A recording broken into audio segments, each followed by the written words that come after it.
Saya Muhammad Afifuddin siap hadir di perayaan ulang tahun ke-13 Kompas TV.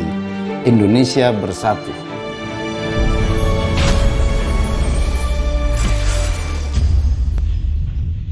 Kita mungkin berbeda keyakinan, bahasa, juga warna. Namun kita semua terlahir sama dan dilahirkan dari entitas yang sama, manusia. Rayakan persatuan di ulang tahun ke-13 Kompas TV dalam Indonesia Bersatu. 8 hari lagi di Kompas TV, independen terpercaya.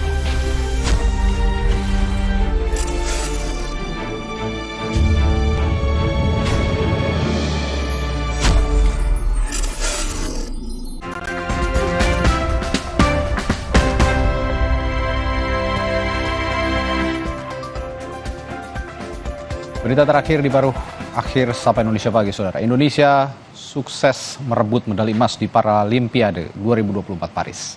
Medali emas pertama dari para bulu tangkis diraih oleh sektor ganda campuran klasifikasi SL3-SU5, Hikmat Ramdhani Leani Ratri Oktila.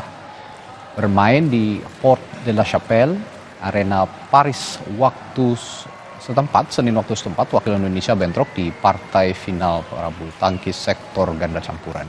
Hikmat Ramdhani Leani Ratri Oktila sumbangkan rekan sesama pelatnas Freddy Setiawan, Halimatus Sa'diyah, dengan skor akhir 21-16, 21-15. Hasil ini membuat Indonesia mengantongi emas pertama atas Hikmat Ratri, serta medali perak milik Freddy Sa'diyah.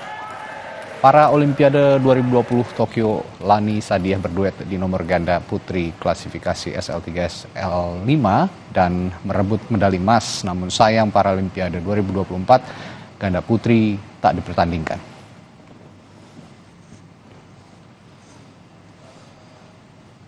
Ya, itu tadi emas pertama yang kemudian disumbangkan oleh atlet-atlet kita dari Paralimpiade ya. Ya.